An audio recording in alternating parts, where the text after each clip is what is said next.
आप सभी को मेरा नमस्कार। आपके अपने YouTube चैनल सीखे हिंदी सागर में आपका बहुत बहुत स्वागत है। कक्षा 7 के विद्यार्थी, आज आप लोग अध्याय 10 भेड़ाघाट पढ़ेंगे। जैसा कि आप देख पा रहे हैं, यहाँ पे एक चित्र है भेड़ाघाट का। तो प्रारंभ किया जा रहा है। शायद 1914 की बात है जब पहले पहल भेड़ाघाट देखने का अवसर मिला। 1906 में जबलपुर में रहने तक ग्वारी घाट और तिलवाड़ा घाट तो देख लिए थे, किंतु बहुत कीर्ति सुनकर भी भेड़ाघाट नहीं पहुंच सका था।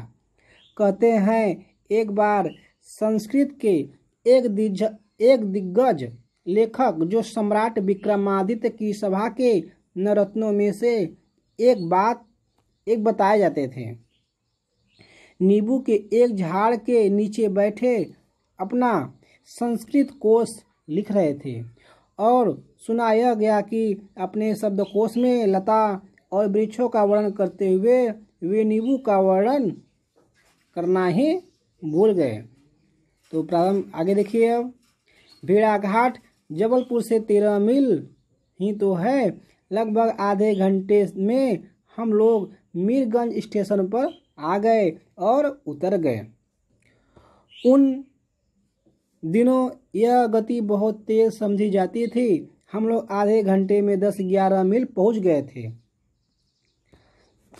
2-3 अंग्रेज अपने खानसामे के साथ भेड़ाघाट ही जाने के लिए मीरगंज स्टेशन पर उतरे थे, किंतु जिस तरह कच्ची सड़क से राह चलने वाले को कभी कभी आकाश का शुक्र तारा भी अपना साथी मालूम होता है, वैसे ही लोग मेरे साथी थे।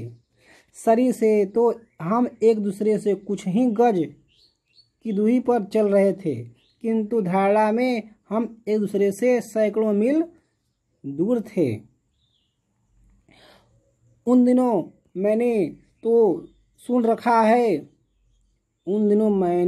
यह तो सुन रखा था कि भेड़ाघाट में नर्मदा के दोनों किनारे संगमरमर के हैं,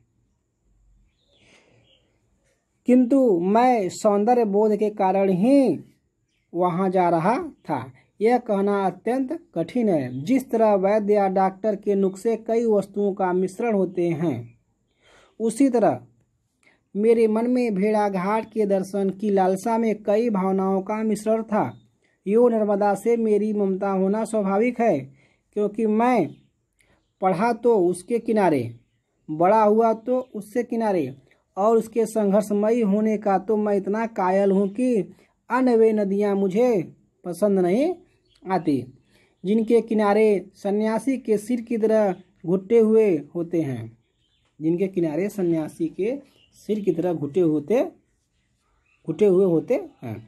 जिनकी धार में घर घर शब्द होता है, जिनकी रेती बहुत बारीक और मुलायम होती है। घुटे हुए किनारे की नदियों के पास जब जब रहने को मिला, लगा यह भी कि एक सजा है। आप लोगों को आगे पेज पर लेकर चल रहे हैं जी, जैसा कि आप लोग देख पा रहे हैं।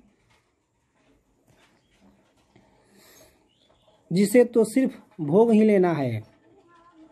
वायुमंडल खुला है, पुण्य स्थल है, स्नार्थी आते रहते हैं।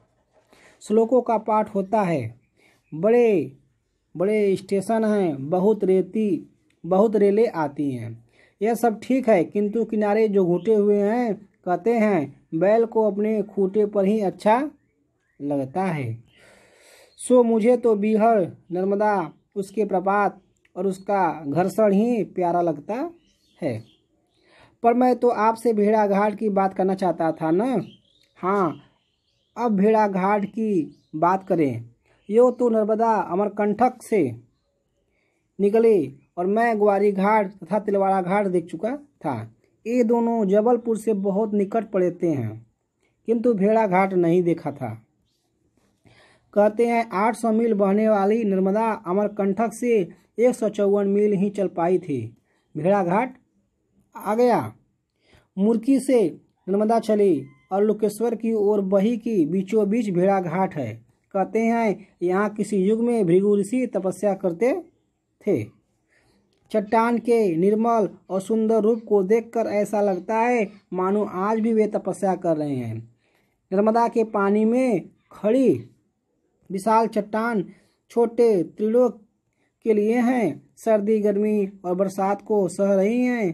काटने से कट भले ही जाए किंतु झुकना नहीं जानती, अपना क्रम नहीं रुकने देती, अपनी उज्ज्वलता मंद नहीं होने देती।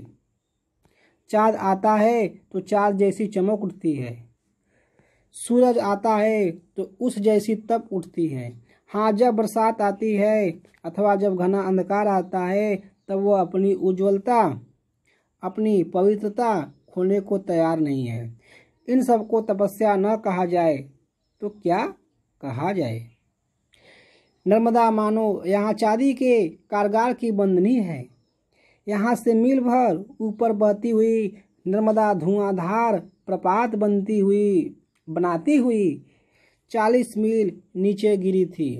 तब उसकी मछलियों और मगरमच्छों ने यह सोचा ही न होगा कि उसके उस मधुर और सुंदर पतन के पश्चात ही संगमरमर की 2 विशाल भुजाएं उसे गोद में लेकर खड़ी हो जाएंगी, और जो दुलार उसने 4 मील ऊपर अपने जन्मदाता अमरकंटक से न पाया होगा, और जो सुंदरता से भरा प्यार भूमि पर नीचे नीचे सरकते उसे प्राप्त न हुआ होगा, वह दुलार उसे सतपुड़ा की संगमरमर की चट्टानें देने वाली हैं। उस समय ऊपर का नीला आसमान मानो कुछ नहीं मालूम होता। सतपुड़ा के निर्मित संगमरमर के इन गौरव शिखरों पर खड़े होकर लगता है कि विधाता को चुनौती भेज दे कि करो कोशिश और ऐसा बनाकर दिखाओ भला। इस समय नदी नर्मदा का नीचे की ओर फिसलते जाना दिल के सामने तरल तत्व की यह लाचारी निष्काम होकर भी कितनी शोभाधाम हो गई है। लगता है जो जनसेवा के लिए नीचे गिरना स्वीकार करते हैं उन्हें शोभाधाम के ऐसे ही हाथ संभाल लिया करते हैं। संगमरमर के ऊपर हरी घास और घास पात को जब लहराते देखा तो जी ने कहा यह कुल कलंक यहाँ भी आ गया। तभी चट्टान मानो बोल उठी, छोटों को सिर पर लेकर ही बड़ा होता है, वे मेरी विशालता की शोभा है। नगण्य तुम हो जो उनका मूल नहीं कूद पाते, मतलब समझ पाते। तुम थोड़ी देर के लिए भेड़ा घाट देखने आए हो। इन्होंने जन्म लेते ही भेड़ा घाट देखा है और भेड़ा घाट देखते देखते ही मिट जाएंगे।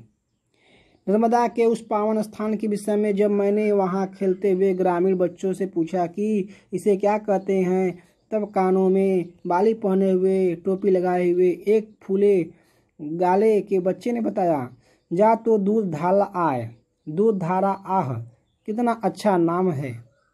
जब जोर का घर्षण होता है तब पानी भी दूध जैसा दिखाई पड़ता है, इसलिए जब जोर का घर्षण हो तो जीवन का भी दूध जैसा उजला क्यों न हो जावे। तब न दूध धारा के पास जो लोग स्नान करने आते हैं, श्रीधर पाठक की ये पंक्तियाँ जो उन्होंने कश्मीर की शोभा के लिए कही है, यहाँ आकर भी ठीक बैठती है। देखिए उन्होंने क्या कहा, प्रकृति यहाँ एकांत बैठी निज रूप सवारती, पल पल पलटती भेष क्षण की क्षण क्षण छवि धारती, मानो जादू भरी विश्व बाजीगर थैली, खेलत में खूल परी शैल के सिर पर फैली। हिमालय की बर्फीली चोटियों पर नजर डालिए, वे गल रही हैं। एक सफेदी यहाँ भी है जो ढलती नहीं है। नर्मदा चाहे कितनी मर करे किंतु वह मरती नहीं। शताब्दियों ने इसे अमर ही देखा है, इसे अमर ही देखेगी। किसने? शताब्दियों ने। अगले चलते हैं आपको अगले पेज पे। बेचारा भूगोल उस दिन मुझसे कहने आया, यह मंडला जिले में नहीं है, आपके निकट से जबलपुर जिले से भी नहीं है। संगमरमर की गोद में यह धारा सिवनी जिले में बह रही है। किनारे पर मंदिर भी है, धर्मशाला भी है, किंतु मन तो उस किसलत्व के साथ खेल रहा था जो सतपुड़ा की संगमरमरी गोद में अपनी श्यामलता का गौरव बिखेर बिखेर रहा था। भेड़ाघाट देखने के बाद ऐसा लगा कि यह तो गनीमत है कि मीरगंज से भेड़ाघाट तक पक्की सड़क है, किंतु यदि कच्ची भी होती तो बहुत आनंद से आते हैं। और जब नर्मदा नीचे को बहती तो मन ऊपर को किसे ढूंढने जा रहा है, वह नर्मदा के सौंदर्य के साथ बहकर भी क्यों नहीं उठा। भेड़ाघाट की छोटी सी पहाड़ी पर एक तो गौरी शंकर जी का मंदिर है, एक 64 यज्ञों का मंदिर है। दूधधारा के जलप्रपात का घर घर शब्द गौरी शंकर के मंदिर में बैठकर दिन में आप नहीं सुन सकते। यह बदनसीब प्रकाश ने मानव को दिया बहुत कम, उससे ले बहुत अधिक लिया। रात हुई, मानो कि पंछी घोंसला में सो गए, किंतु उनमें भी ऊपर तारे चमकने लगे ना। रात है, मानो सन्नाटा पहरे पर है। इस समय वायु दूध धारा का घर घर शब्द लेती है और गौरी शंकर के मंदिर में पड़े हुए यात्री के कानों में ईमानदारी से पहुंचाती है। इस जंगल में मंदिर कैसे बन गया, नथ बना देने वाले को देवियां याद रहती हैं, नाक बना देने वाले को भूल जाती हैं। मानो नाक पाना उनका अधिकार था और नथ देना किसी दूसरे का अधिकार। सो यह पूछने की तबीयत नहीं चाहती थी कि संगमरमर की चट्टाने की गोद में नर्मदा की धारा कब आई, किंतु इतिहास की इस कुरेदन से यह क्यों न पूछा जाए, कहो भाई यह मंदिर किसने बनवाया है। सुनते हैं त्रिपुरी राजघराने के महाराज करणदेव की महारानी अल्हड़ देवी ने संवत 1955-56 विक्रमी में इसे बनवाया और गत 850 वर्ष से दूध धारा का स्वर इस मंदिर में बराबर सुनाई दे रहा है। मूर्ति पर हमारे प्रमाणों के चिन्ह हो न हो, नर्मदा के स्वरों की तरह इस मूर्ति पर अवश्य जमी हुई होगी। तो कक्षा 7 के विद्यार्थी, आप लोगों ने इस अध्याय को पढ़ा बहुत ज़बरदस्त तरीके से। यहाँ पे देखिए कुछ शब्दार्थ हैं, आप लोग वीडियो को रोक करके भली भांति इसे लिख लीजिएगा और जल्द मिलते हैं अगले वीडियो में। इस अध्याय को आप लोग देख पा रहे हैं, यह अध्याय बहुत ज़बरदस्त रहा। भेड़ाघाट, आप लोगों ने बहुत घाट सुना होगा, लेकिन यह घाट कुछ अलग है, भेड़ाघाट, अध्याय 10।